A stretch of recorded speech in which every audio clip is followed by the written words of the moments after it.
Okay. Hello, everyone, and welcome to the first IWA Young Water Professional Regional Call for 2025 about the innovative solutions to water scarcity led by IWA Young Water Professional Chapters in Africa. The moderators for today will be Jacqueline and me, myself, Rita Noel, that are part of the steering committee for 2024 and 2026. The agenda for today will be starting by a brief introduction and housekeeping, and we'll be having today 4 speakers from around the Africa region to talk about the role of local utilities and infrastructure challenges, climate change and its impact on African water security, community-based solutions for water access and sanitation, and innovations in water management and business-driven solutions. The speaker will be introduced later by Jackie. At the end, we'll have a Q&A panel discussion, a recap and key takeaways, and a few final remarks. Next slide, please. Just welcome again. A few rules to just take into considerations. So the regional call will move smoothly today. I just need to remind you to be respectful of each other and our specific backgrounds, to be honest with yourself and with others, and to treat everyone fairly and equally, to maintain privacy within the group, to work through the challenges together as a team, to speak up and give feedback when needed, and you can ask your questions via the chat box as well at any time, to address your concerns openly, and to stay engaged and hold each other accountable. Next slide, please. So just a reminder, you can use the chat function to introduce yourselves briefly at the beginning and then ask your questions. Feel free at any time during the panel's discussion or during the presentations. Please mute your recorder and the camera in the bottom left corner, and no need to share screen as slides have been added to this presentation, and Isabella will be managing the slides if you need any help. Just a little bit of background about this event. This session aims to bring together convene young water professionals to explore the work of young water professionals, specifically today in Africa, in providing climate-smart strategies and cutting-edge solutions to tackle water scarcity and climate change. Why this session matters? Young water professionals are uniquely positioned to drive transformation through fresh ideas, regional insights, and interdisciplinary collaboration. So we aim as well for you to engage with each other, exchange, and learn about what young water professionals in Africa are doing at the moment. What we aim to achieve: raise awareness about the work of IWA, showcase innovations in utility operations, community-based solutions and water tech, and build networks that can drive ongoing action and advocacy.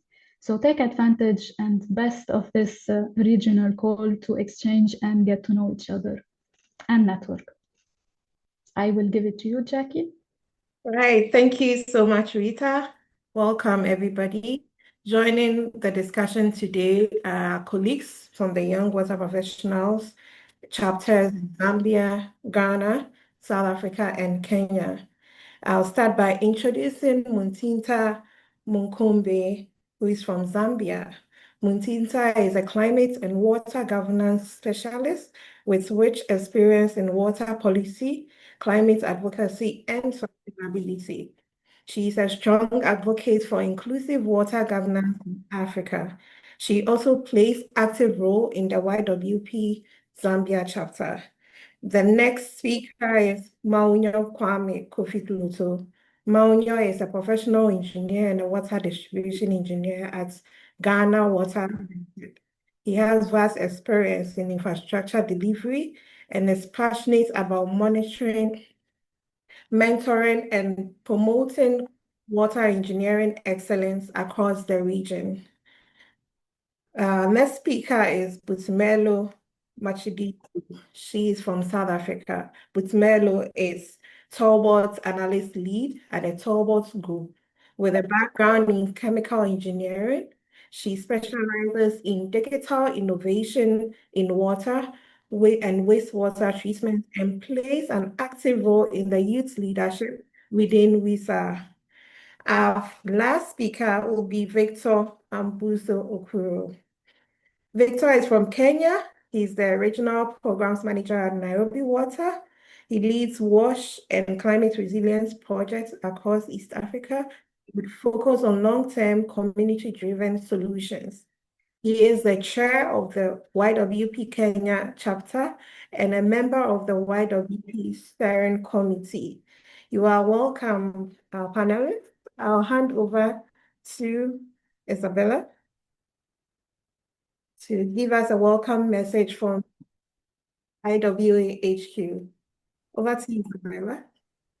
Thank you, Jacqueline, and thank you, Rita, for starting the event. So welcome, everyone. My name is Isabella Spindola, and I'm the focal point for young water professionals within IWA. I won't be taking long, but I want to share some news from IWA. We are very proud that we have launched our new strategic goals towards until 2030. So this is our vision towards the next years. So a world in which water is wisely, sustainable, and equitably managed. And this is done with the support from you guys, from young water professionals. And if you scan the QR code, you can download this new strategic plan. But just a little bit of spoiler on this. This is the main thing that we have, that we aim to achieve. So we want to reach out a word that will take it to driving change. So uniting voices for water sustainability.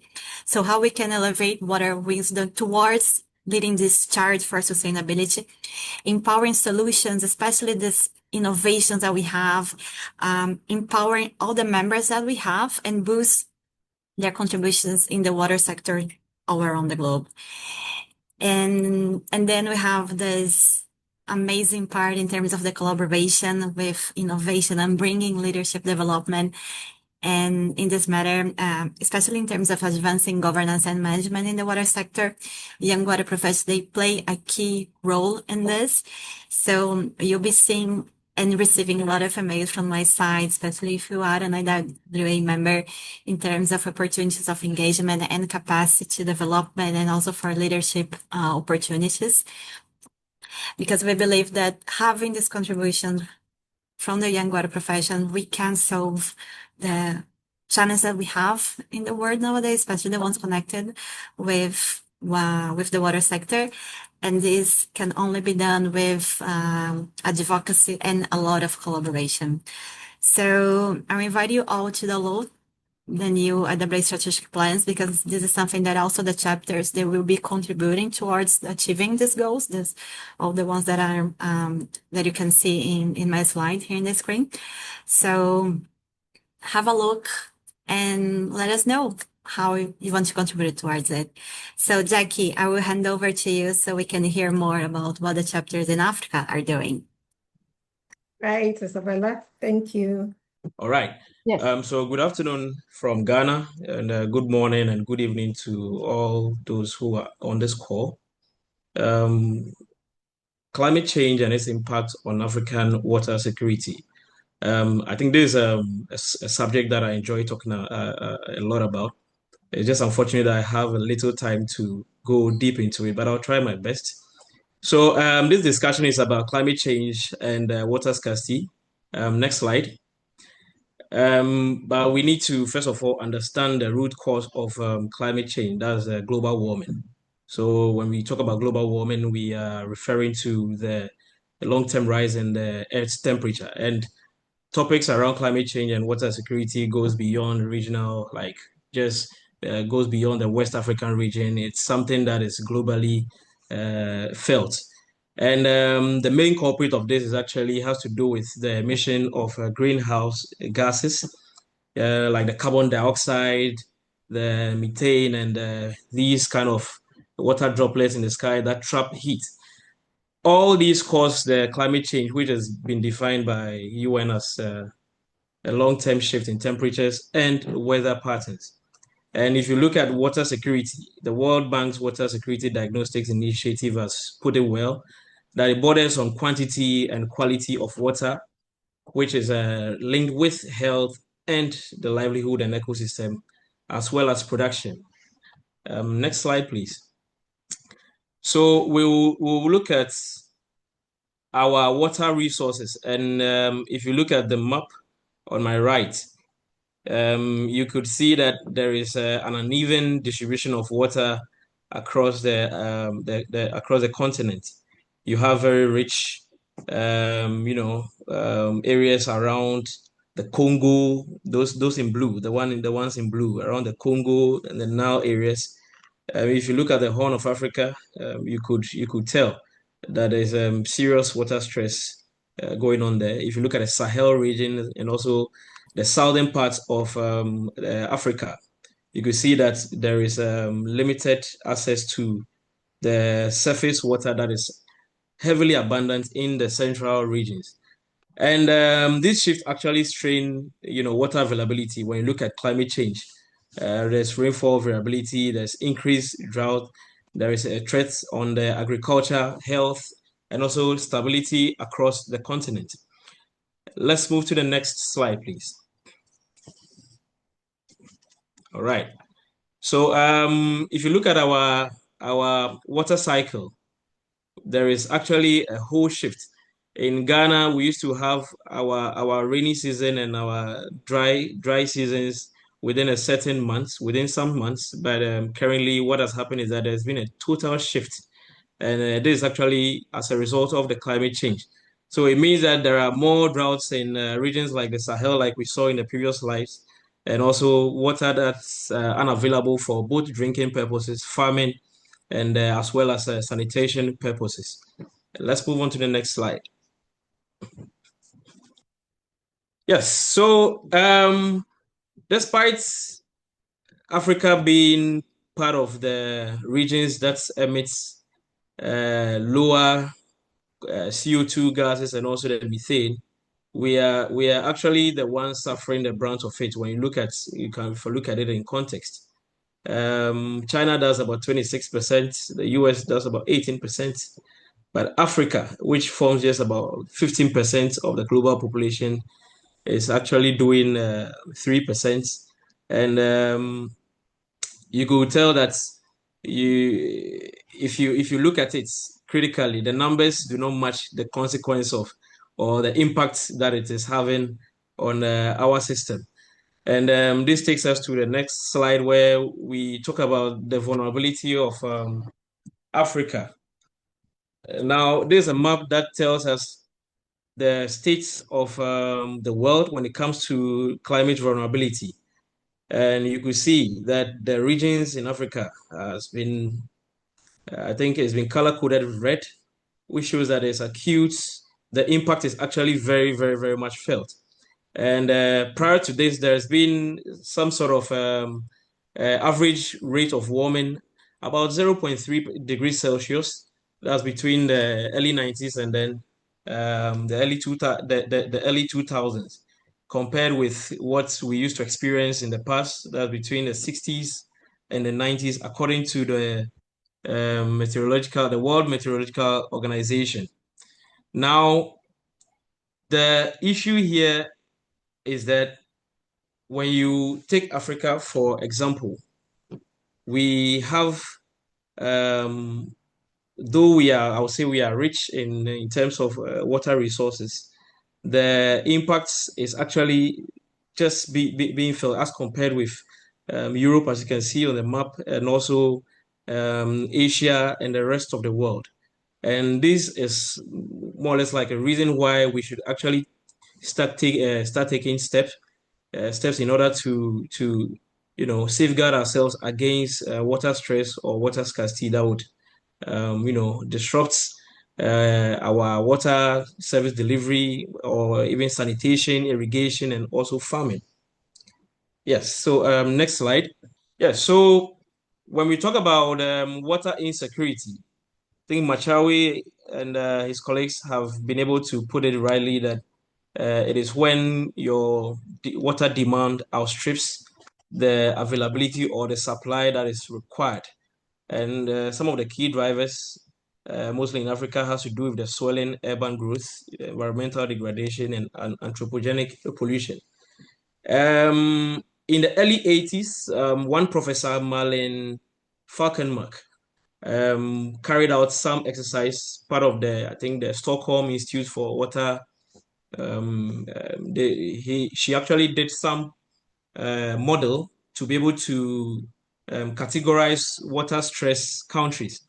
So it's actually called the Falkenmark stress indicator that looks at the population of a particular region or a country, and then looks at the volume of water or the volume of surface water available to that particular region. And if you can actually do an easy calculation to find out how water stressed you are as a utility, sorry, as a nation or as a region. And that sends us to the next slide. Yes. So here, like I said earlier, most of the issues around climate change and its effects are felt throughout the whole continent. The Sahel is having its fair share of lower reservoir inflows. The Horn of Africa is having its fair share of severe urban rationing. You know, the Southern Africa, we've heard of the Day Zero in South Africa, and some of these are in relation with, all are connected to climate change. The extremities of both. There's droughts, extreme droughts. And when there is time for the rainfall as well, there is more or less like extreme of both, which causes floods and stuff. Those of you who are aware about the issue of the Kariba Dam, which actually is on the Zambezi. I believe there are Zambians and Zimbabweans in the house who actually rely on the Zambezi. It was recorded as some time ago. It's the levels dropped. Ghana as well faced similar issues in the past with our Lake Volta, which we source from the OT, the Black Volta, and the White Volta. And some of these issues translate into intermittency in supply in some part of our cities. When you come to Accra currently, what we are experiencing has to do with intermittency in water supply, all because there is some bit of water stress evident in how things are going. And if we move to the next slide, we will be able to. So I put in this interesting slide as a way of bringing our minds to how water insecurity could cause some sort of instability. There's a movie by Tom Hardy and Charlize Theron, and there is this theme of water scarcity that was woven into it. That has to do with the fact that somebody was keeping the water, and due to that, there was serious water stress or there was scarcity being experienced, and then whoever controlled the water actually controlled the people. And I recommend you watch this movie. There is some nice evidence of water scarcity woven into it. Then when we go to the next slide, talking about water scarcity or water insecurity, the former vice president of the World Bank, Dr. Ismail Seragaldin, said something very profound around the fact that the wars of this century would have been over oil, and the wars of the next century will be over water. That tells you that, water, which more or less like forms the thread that goes about and weaves and combines and puts together all the SDGs. With its absence, a lot of tension tends to spike up. Most of you who deal with this who deal in basin management and these transboundary issues, you would attest to the fact that issues around water, around absolute territorial sovereignty and all those other issues around water laws, all because this resource is actually something that almost every nation depends on.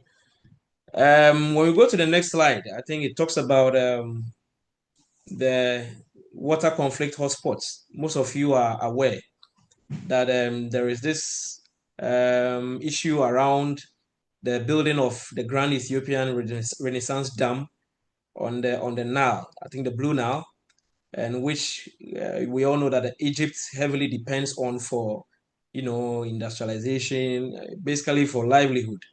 And there was also some requirements on the part of Ethiopia to beef up their energy requirements or their energy production. And on this, so many other things happen because Egypt relies solely, basically all their livelihood depends on the Nile. And all this comes down to water scarcity because once there is scarcity, people begin to turn on each other, and then it actually fuels conflicts and then misunderstandings. Going to the next slide, you'll see news on the Grand Ethiopian Renaissance Dam, issues around treaties that were signed in the past, and then some that had to be revised. And it also got the attention of the president of the United States of America, Donald Trump, who actually had to come in and then more or less like find a way. There is the Egyptian government was also putting its foot on the ground. The Ethiopian prime minister and other people were also trying to establish some form of diplomacy, strike some diplomacy here and there. So all borders on water security or insecurity. Once there is insecurity, it fuels a lot of people try to compete, and during this competition, what happens is that you may find yourself, trying to wage war against your neighbor. Next slide. Yes. Now we have gotten some insight on water scarcity and how it's related with climate change, how climate change is causing water scarcity. But there are some few strategies that are used in addressing this water insecurity or scarcity across all regions. And this is not an exhaustive list of strategies, but these are few ones that we can actually have a look at. And as young professionals as we are, we know we are basically early career individuals in these water related issues, and mostly where we can function most is when it comes to advocacy and also related issues. So there are the sustainable agricultural practices, investment in water infrastructure, the restoration of the natural ecosystems, and also the encouragement of water reuse and recycling. Please move to the next slide. Kofi, please, you have a minute to wrap up. No problem. Yeah, so if you look at the key strategies, having climate smart agricultural practices is actually the way to go. Most of you are aware of what we call the crop water requirements, that we do not actually just go about pouring water on plants just because we want to water, but it's also there's actually a better way of actually carrying out to ensure water conservation for it to be used in other areas that are equally important. So next slide.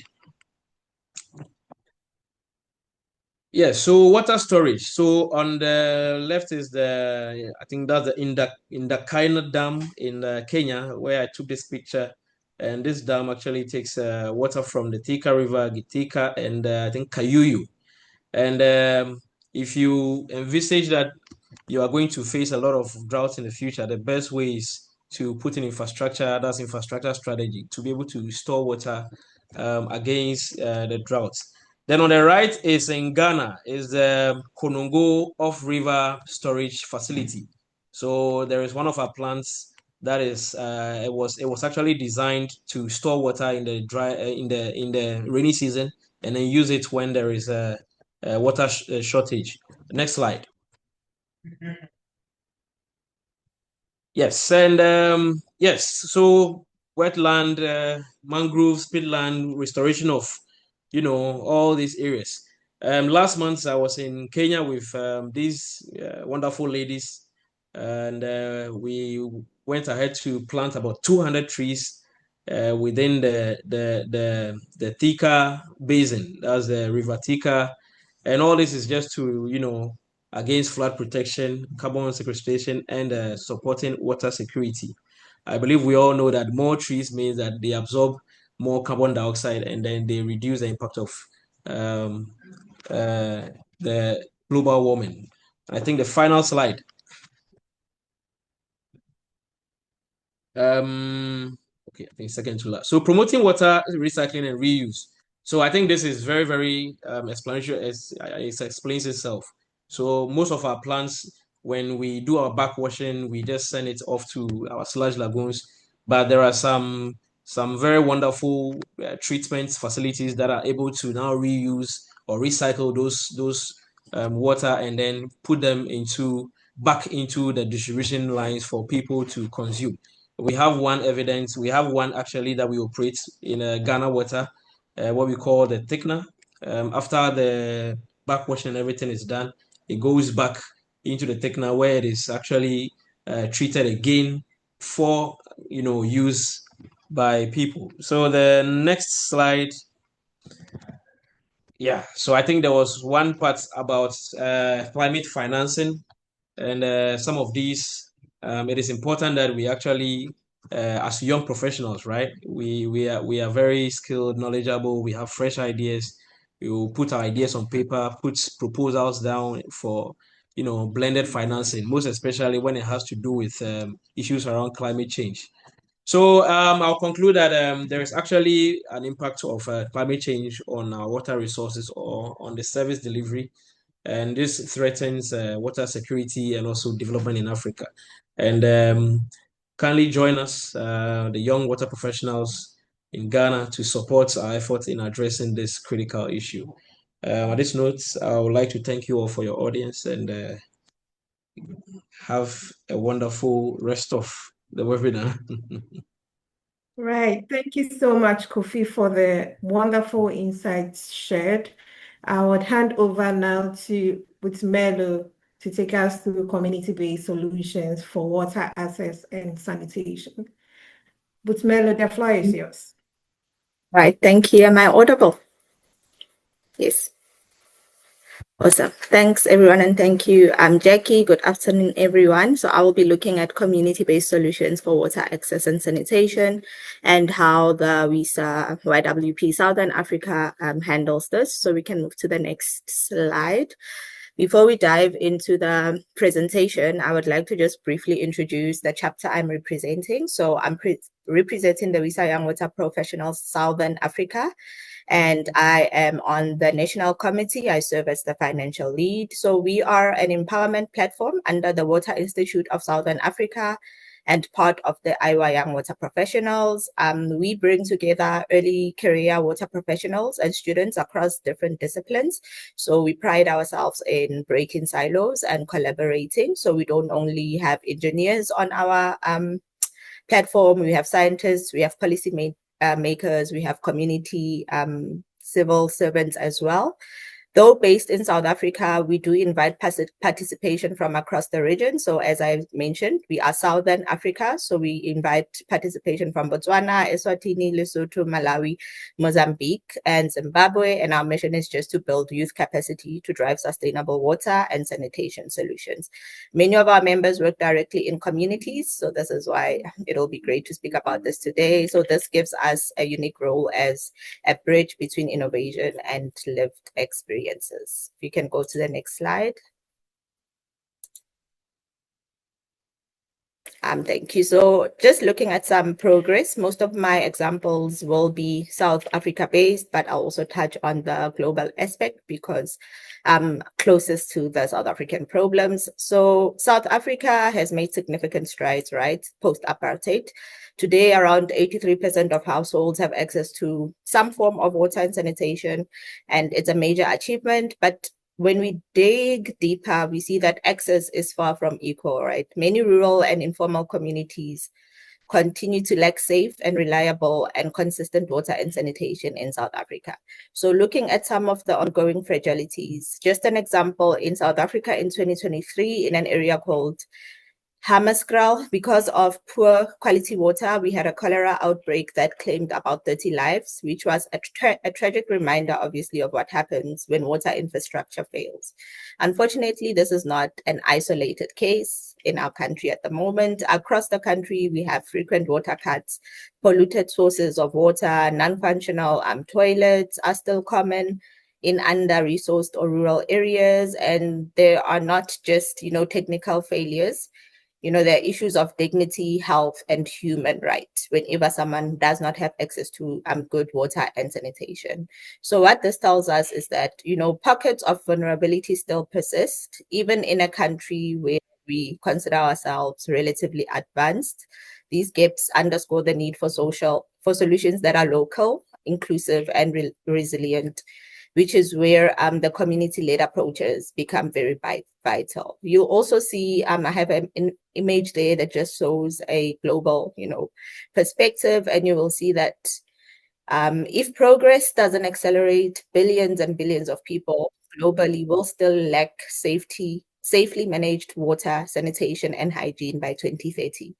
So while today's focus is really South Africa, because I'm closest to that, this is just part of a wider challenge. If you can go to the next slide. So why are community-based solutions important? So first, the water and sanitation gap is still massive. So we know that millions of people worldwide, especially in fragile or rural areas, still lack safe access to clean water and toilets. So governments and utilities often struggle to reach everyone, and this is where community-driven approaches become important. There are these people are the closest, obviously, to the problem. That's why they need to be included, and they are the best placed to co-create solutions because they understand their areas. Secondly, this isn't just, good practice. It's part of our global commitment. So SDG 6B explicitly calls for community participation in water and sanitation management. So this is part of what we are supposed to be doing. So it's not just a nice to have. And if we are serious about achieving the sustainable development goals, communities must be part of the solutions and not just recipients of it.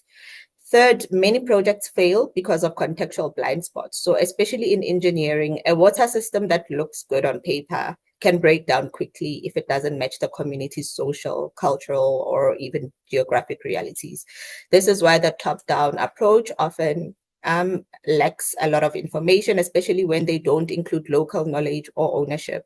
And finally, when we empower, what we've realized is when we empower communities to take the lead, whether through training, co-design, or ownership, the solutions are more sustainable and appropriate. They build pride, accountability, and also long-term resilience while reducing dependency on external aid. So the long of the short is that community-led approaches are not just more inclusive, they're actually more effective. Next slide. So when looking at approaches for community solution, especially when we are looking at external areas, rural areas, areas that are usually very difficult for government to reach, we like to, advocate for simple and low cost technologies. So these are simple, affordable systems that can be implemented and maintained by the communities themselves, often with minimal external support. So examples of these include things like hand pumps, rainwater harvesting tanks, and urine diverting dry toilets, all of which are designed to be cost effective and context appropriate because they are for people that are in the outer skirts most of the time of countries or of government. So in South Africa, we've seen a few case studies like these that have been successful. So we've had a case where eco toilets powered by solar energy were placed at a school, helping reduce water use while improving health and dignity for the learners.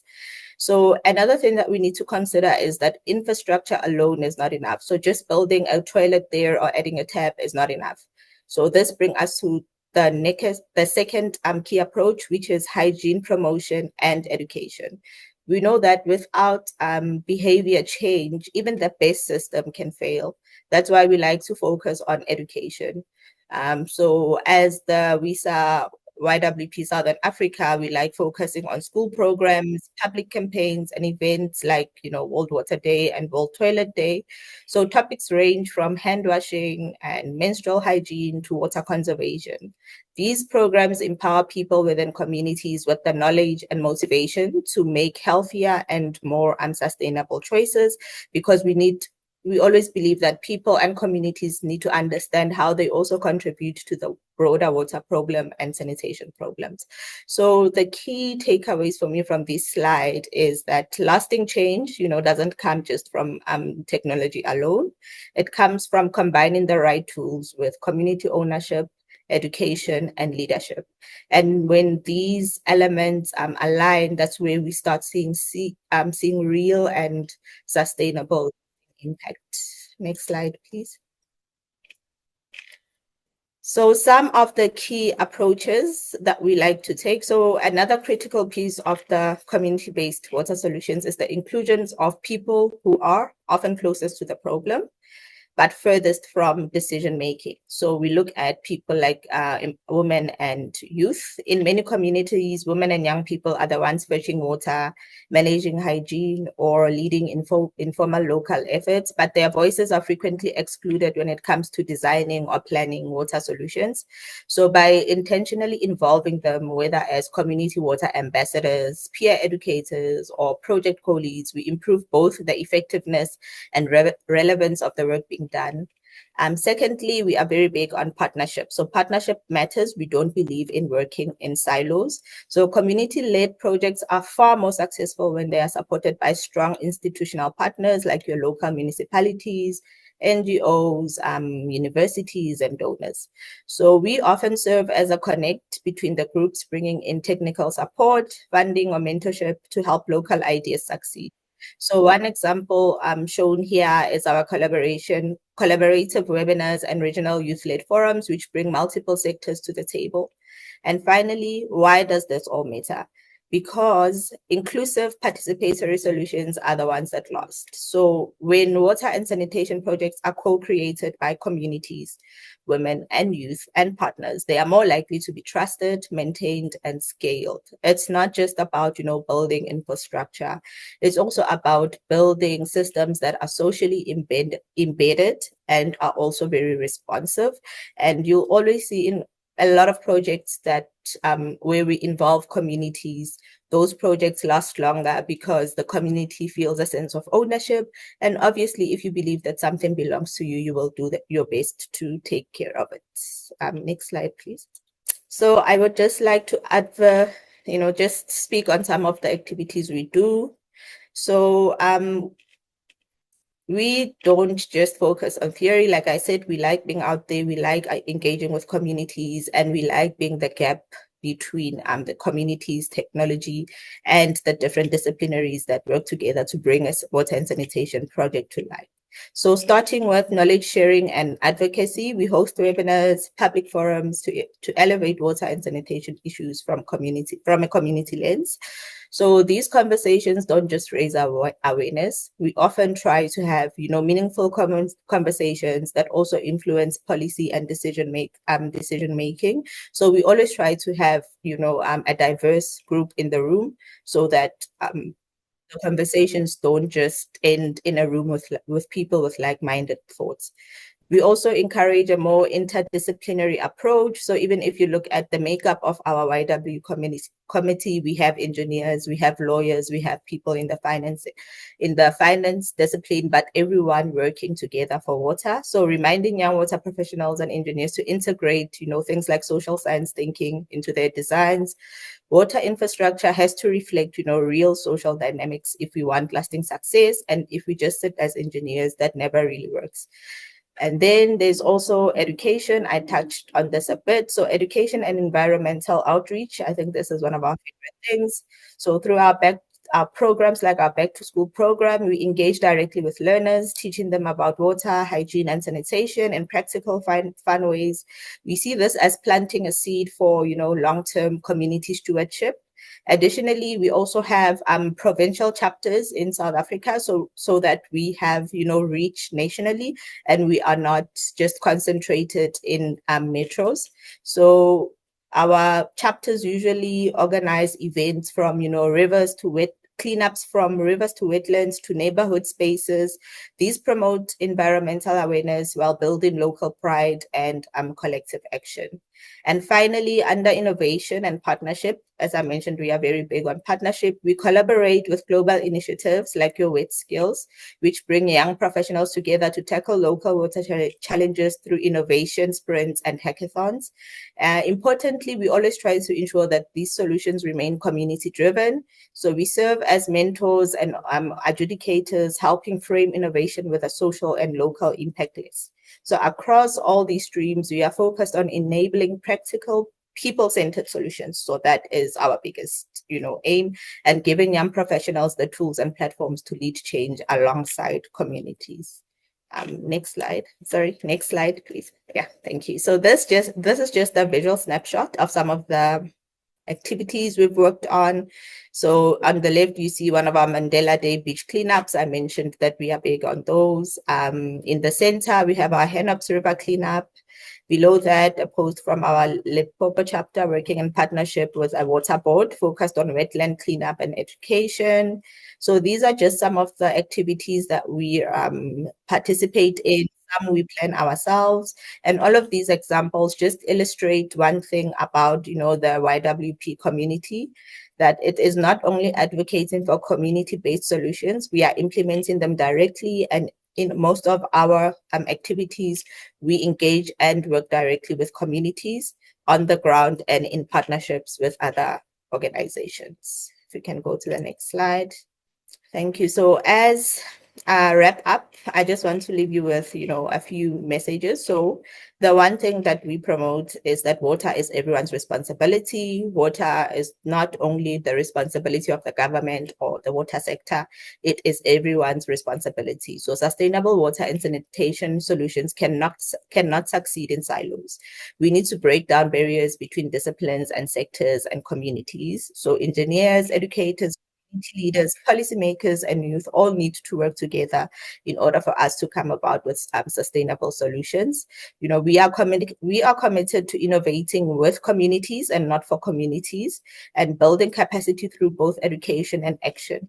And most importantly, breaking silos, which has been our theme for the past few years. We like this theme because what we do with this is we connect voices across sectors to co-create solutions that are sustainable and equitable. Our call to action to everyone on the call and anyone interested in joining the YWP in Southern Africa is whether you are a student, a researcher, a decision maker, please partner with youth and support community initiatives and center community voices in all your work. So like we said, solutions with the community and not for the community, because real progress happens when those closest to the challenges are also leading the change. So let's keep working together to make water is life and sanitation is dignity a reality for all. And before I conclude, just the next slide, almost done. Just a few faces of some of our committee members for 2024 to 2026. Next slide. If you see, we are mostly South African dominated. I think we only have one person from Zimbabwe. We would like to invite people from Southern African countries, your Zimbabwe's, Botswana's, Eswatini, to also join us so that we can start making meaningful change in those countries as well. Last slide, second to last. Next slide, please. So final slide, just to close off, I want to spotlight on our next conference. As I mentioned, we like breaking silos. Our last annual Young Water Professional Conference theme was Breaking Silos. And we have a conference towards the end of this year as well, titled From Silos to Energy. So we are proud of it. It will be November 25 to 27. So From Silos to Energy, perfectly aligns with the message of this presentation. It's about walking across boundaries, engaging communities, and building water resilience together. So this conference is a platform for young water professionals, researchers, community-based leaders, and practitioners to share ideas, learn from one another, and co-create solutions to the water and sanitation challenges we face, not just in South Africa, but globally.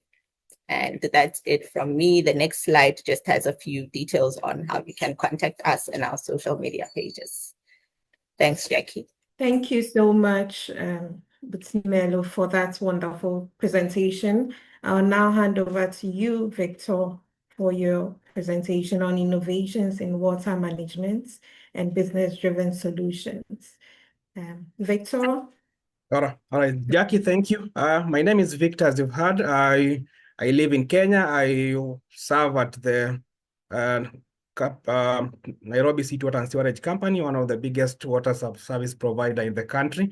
So, you know, when I think about innovation in water management and business-driven solution, it's a very wide subject. But for the purposes of this webinar, I'll mention a few items which you can think about and explore in the coming days. So we can move. When I thought about these three things we can discuss for today's purposes. So one of the key things I was thinking about when I was looking at the solutions to our topic is, number one is smart management of water. That's something we'll discuss. And also another thing is the community engagement and capacity building as we're doing all these things.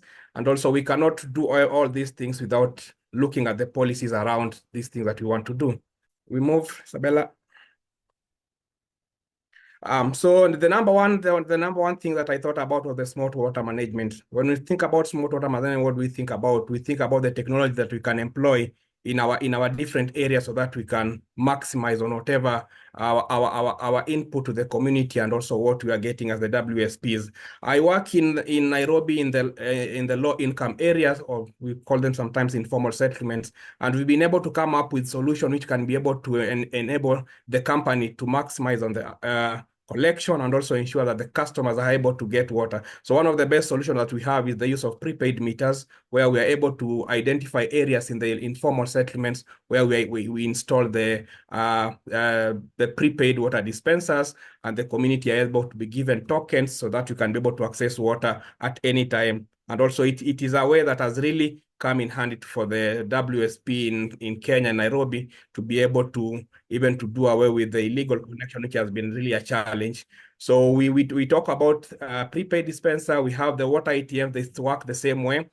We also talk about smart meters. For the longest time, I'm sure most of the countries in Africa, we are still using those analog meters, but we are slowly trying to move away to the smart meters, because we want to ensure that we have accuracy in terms of billing, so that when now we are doing our billing and having our collection, we bill on actual as opposed to relying on the normal reading of meters that is done on a monthly basis. We also have another system that we've developed as a WSP, which is called Jisome meter. Jisome is a Swahili word which means read for yourself. So it's a model where we enable our customers to be able to read the meters by themselves and be able to post them, and they can be able to pay as often as they want. You can be able to read your meter on a daily basis, and you post it and you're able to read. We realized that there were customers who were finding it difficult paying at the end of the month. So that's why we decided to come up with this kind of a model. And so when you do this kind of things, some of this smart management technology that you come up with, some of the things we hope to achieve is service reliability. The people in the informal sector or any part of the city, they're able to access water throughout without any disturbance. We're able to maximize the revenue collection because we are using these systems which we can be able to monitor. And by the monitoring of these systems, we are able to make informed decisions on the areas where services is most needed and some areas where we've been able to maximize on what the services that we're offering. And of course, we cannot talk about service delivery and maximizing on the output of water without mentioning non-revenue water. Currently, in Africa, we are working with between 40 to 60% in terms of non-revenue water. So if we are in a situation where 50% of the water that we distribute, we cannot be able to account for, then I think we won't be able to achieve what we want to achieve by at the end of the day. So that is very key. We move to the next slide, please. So when we are introducing these new products and these systems to our community, we need to involve our community from the word go. We need to ensure that they know that some of these projects that we're coming up with, we want them to take part and own these projects. When you're able to do these things, number one thing that you're able to achieve, you have that ownership of the projects. Some of these projects are in very rural areas and very remote places. And we need this community-based organization that we're working with to own these projects so that they can even provide security and ensure that there's no cases of vandalism and those kind of things. But also by engaging the community, we're able to support these local initiatives. This CBO, the community-based organization, some of the things that they are doing on the sides, we're able to incorporate them together with the water and sanitation. We're able to empower them. We also get an opportunity to disseminate some of our policies as the water service providers. And for that, the community to understand where are we, what are some of the things that we are doing, and where do we want to reach in the coming days. And also it provides an opportunity where we can have inclusivity and equity in terms of distribution, in terms of gender, and also areas of distribution. Thank you. We move. So when we are coming up with all these projects and initiatives, if we don't have proper governance of our systems and everything that we do as far as provision of water and sanitation is concerned, then we'll be doing nothing. So we need a proper framework which have been set by the different players in the sector. So for example, where we come from in our setup as in Kenya, water is managed by the county government, which other places they call states or the local authorities. So there has to be a collaborative effort between now the federal government or the national government and the county government to ensure that we have proper systems to ensure that we have one key area, for example, in Nairobi being the capital of Kenya.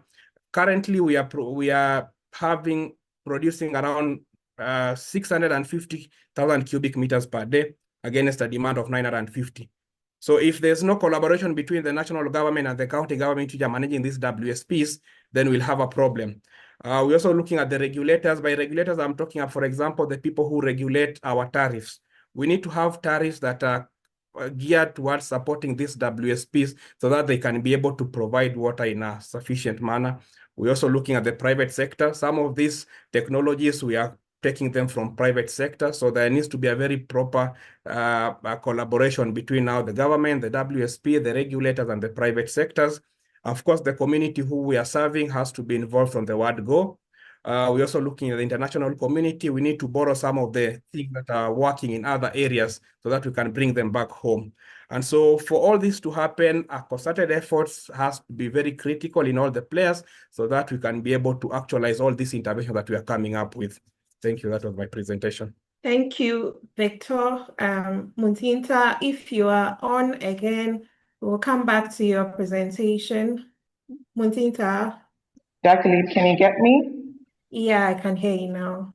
Over to you. Okay, perfect.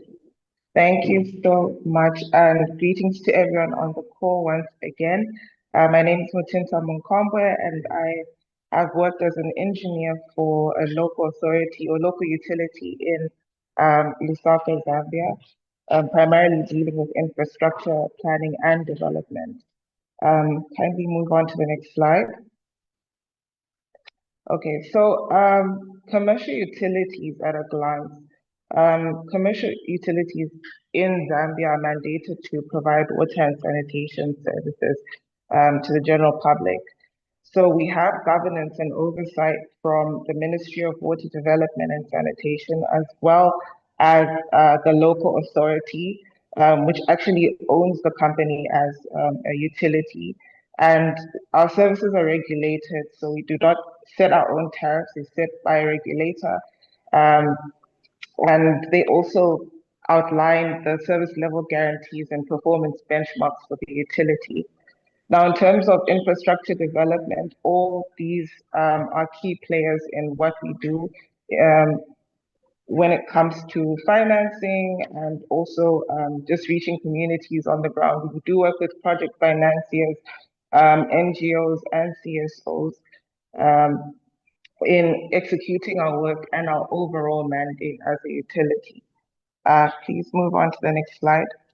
So now, the landscape that we work in a city like Lusaka is quite complex and dynamic. So the reality is that we're dealing with a place or a city that's rapidly urbanizing and the population is growing significantly. And what this essentially means is that the rate at which infrastructure is being developed cannot satisfy the demand of the population. And what currently exists or sits on the ground is aged and dilapidated infrastructure. And because of that, that ultimately affects how much it affects how much we're able to supply and service the population. So Asian dilapidated infrastructure ultimately is expensive to maintain. So our O&M costs are significantly high, and this also manifests in high non-revenue water due to physical losses as part of the issue. Now, when we look at both of these issues that I've highlighted above, the biggest challenge we have is inadequate financing to the sector. So there is low investment in financing, and it affects our capacity to renew assets that are no longer performing or no longer capable of serving the population. And it also affects our capacity to extend the services to meet the growing demand. And the overarching issue is that of climate change. We have been hit by a significant climate shock. We've been hit by a drought, and it really exposed our vulnerability to such a shock. And how there's a lack of resilience because we drastically reduced the amount of water we're producing for the general public to access. And when we also look at just the maintenance of our infrastructure, we've dealt with issues of vandalism and infrastructure loss. So this also manifested in the loss of groundwater sources, wells due to pollution. It being a city with so many things happening at the same time, there are a lot of threats to groundwater. And also, we do find that we do lose infrastructure due to vandalism, which affects and ultimately affects the capacity for us to provide a coherent service. Please move on to the next slide. So in the midst of all this, we've still been able to make some strides, particularly infrastructure financing. The Constituency Development Fund has worked quite effectively, which is essentially a fund that operates and is managed at the lowest administrative level in the governance system in the country, and it's enabled us to extend services to low-income areas and to just different areas within the city.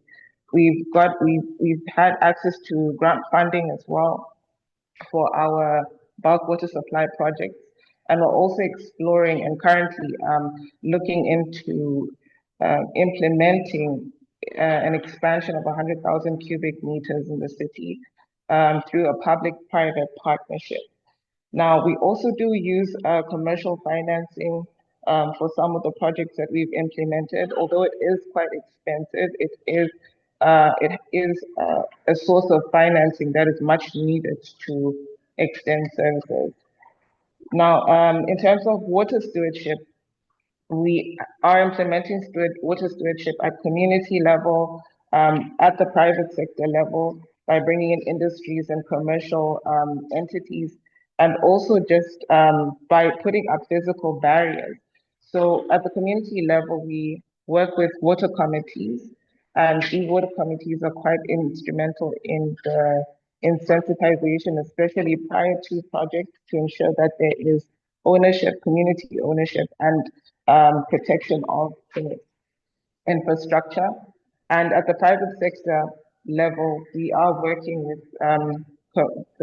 with industries, especially to develop water sources that will increase the amount of potable water available for distribution.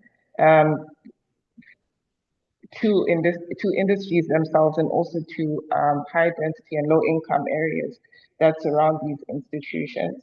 And for water source protection, we have put up physical barriers just to prevent the threats that tend to affect groundwater, specifically, especially encroachment and poor solid waste management, inadequate sanitation management as well. So to address the climate change issues,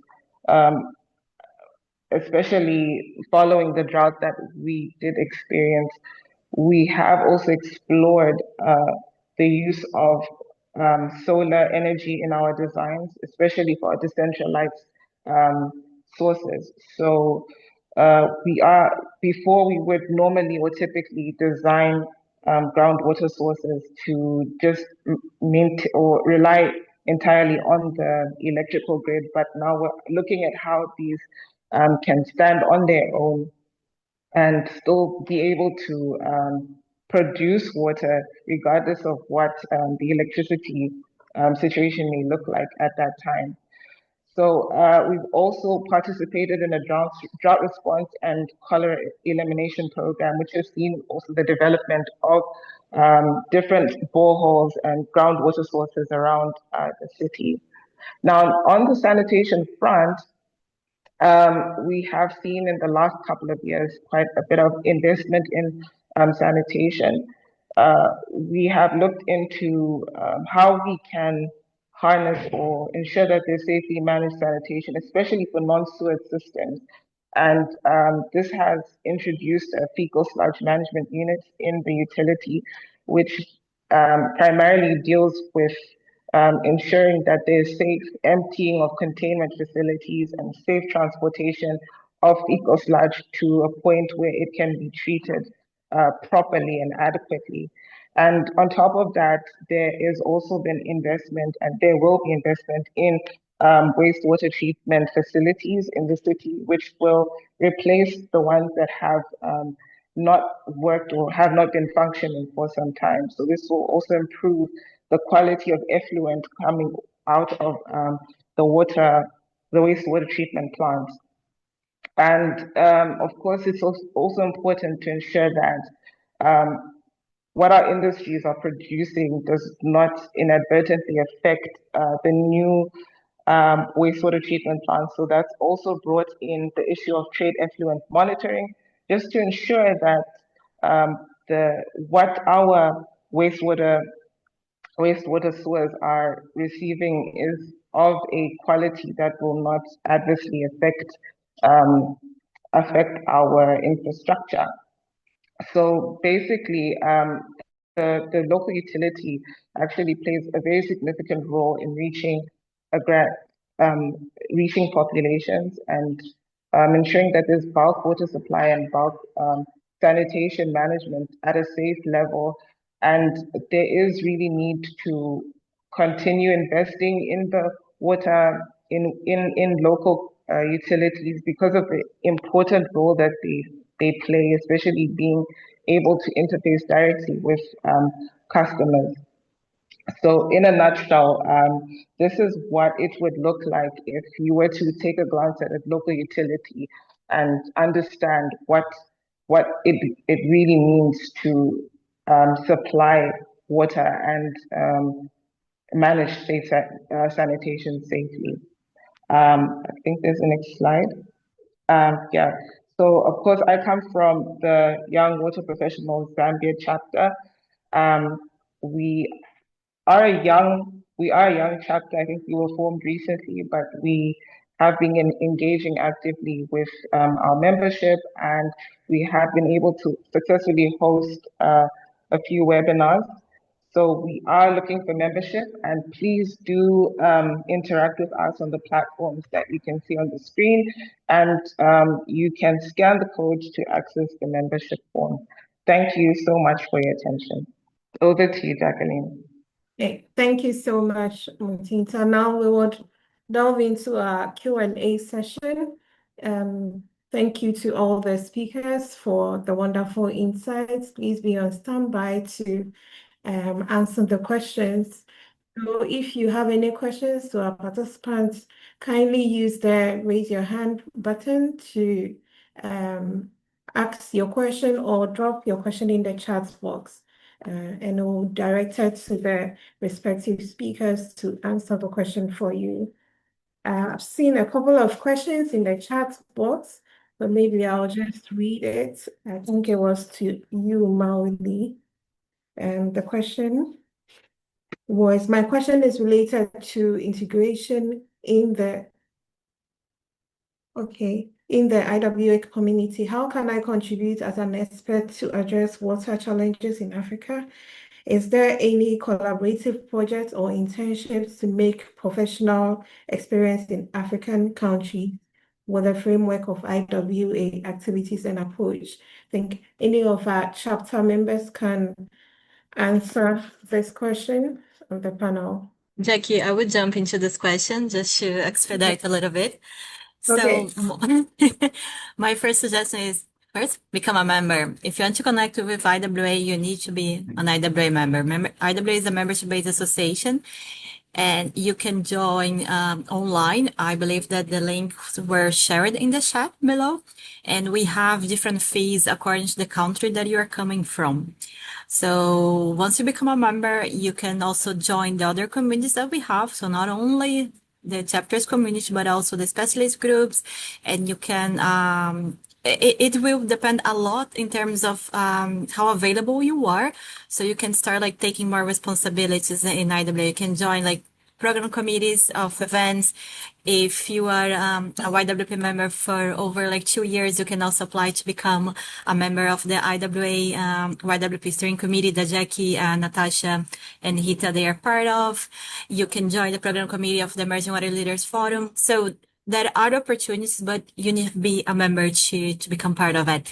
And even the specialist groups, we have more than 50 specialist groups from all over the areas and topics that you can think about in the water sector. So if you work with groundwater, we have an SG focus on it. If you work with water reuse, we have one of this. If you work with water laws, we also have one. So you can check all the specialists that we have within our website. And once you become a member, you can become part of them. I hope that was clear. Jackie, back to you. Yeah, thank you so much, Isabella. I hope that was clear. Please, are there any other questions? If there are no other questions, we can move on to Natasha to give us a summary and a recap of the sessions we have so far. Thank you, Jackie. My role is really simple, and I would try to be as brief as possible. So as we know, the goal of this particular regional call has been to explore the work of YWPs in Africa, particularly in providing climate smart strategies and innovative solutions to tackle this challenge of water security. So we heard from 4 speakers. If you joined in late, I'll run you through all of that. We had 4 speakers who each offered a particularly unique perspective to the challenges that we are facing here in Africa with regards to water scarcity.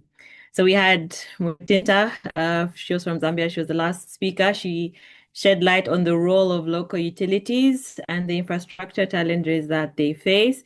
She helped us better understand the reality and the complexity of service delivery. I think one of the key takeaways from her presentation is how essential adaptive growth is for sustainable development, and how that's currently being addressed through the 4 pillars of infrastructure financing, water stewardship, climate action, and sanitation. Next, we had Kwame from Ghana. He took us through the impact of climate change on African water security, and he used regional case studies to illustrate the scale of water security in Africa. I think a key takeaway from his presentation was the 4 approaches, although not an exhaustive list, required to enhance water security. So 1, adopting sustainable agricultural practices. 2, investing in water infrastructure. 3, preserving and restoring natural ecosystems and promoting water reuse and recycling. We also had Boitumelo from South Africa, who guided us through community-based solutions for access and sanitation. Her presentation was a reminder that the solutions to many of our water challenges often lie within the communities that we serve. And I liked a quote that she brought out where she said, lasting change comes from combining the right technology with community ownership, education, and local leadership. So Boitim will help us better understand and appreciate why community-based solutions matter and key approaches to how these solutions should take shape. I think a key insight and takeaway from her presentation was how they are practically empowering local communities through three pillars. One, knowledge sharing and advocacy, education and environmental awareness, and fostering innovation through partnerships. I think there's a lot that we could learn from how they're practically empowering their local communities. Lastly, but not the least, we heard from Victor, who focused on innovations in water management and business-driven solutions. His presentation highlighted how innovation and entrepreneurship can accelerate progress in our water sector. Key insights and takeaway from his presentation was the role of smart management systems, and it would be good to learn a bit more about the metering system and model that you are employing in Kenya. He also talked about the value of engaging communities and the importance of capacity building and the need for supportive policies that foster innovation in water governance. So overall, I do believe that this call has shown us that YWPs across Africa are not only aware of the scale and magnitude of the challenges we face with regards to water scarcity, but we're also taking decisive action and driving solutions to address this challenge. So a special thank you to all our speakers for your very insightful presentations. Thank you, Jackie. Right. Thank you so much, Natasha, for that. I'll hand over to Isabella now to take us through main events and how to become a member of the IWA YWP. Thank you. Thank you, Jacqueline. So before we conclude the session today, I'd like to invite all of you to attend our upcoming Get Together on August 12th. It will be focused on championing meaningful youth engagement in the water sector and is also part of our celebration for the International Youth Day. And this Get Together is being organized by the Philippines YWP Chapter and also by the fellowship that we have in partnership with Groundfuls. And IWA, we host a lot of events. We organize a lot of events, and you can be part of all of them. So another one that we organize in September. So if you are in London, I would welcome all of you to join our newest conference called Water Horizons that is focused especially on utilities. And we have YWPs attending the event as speakers. And of course, we have the upcoming Water and Development Congress and exhibition, the one that you see in our in our background. And you can find more information via the QR code that you're seeing in your slides. And for the young people attending the event, please welcome us, join us for the Emerging Water Leaders Forum. And these are the amazing program committee that are organizing this event. So the Emerging Water Leaders Forum is an event that is organized by young water professionals for young water professionals. And they are all volunteers. So they are IWA members that were selected to be part of the program committee.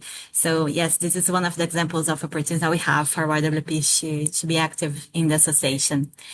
And then in the beginning of 2026, we have the Digital Water Summit. So save the date for it. And finally, our World Water Congress and Exhibition that is going to be here in the UK in Glasgow. The call for submissions is open. So if you want to share your work, you want to contribute to the event, check in the website and submit your proposal to it. And if you're not a member, I saw a lot of questions in terms of how you can be part of IWA, how you can connect and join. You can join via the link that you're seeing here in your screen. And if you use the code that you're seeing in the slide, you also have a 20% off discount for a new membership. And if you have questions in terms of why you should become an IWA member, these are some of the benefits that you have. So by being a member, you have discounts for short-term courses, self-paced, webinars. They can be like live or on demand. We have a master's degrees in partnerships with major institutions in the water sector. You can also access the IWA Learn page, and we have the treasure chat with more than 8,000 resources that are free for use, and you can join our communities.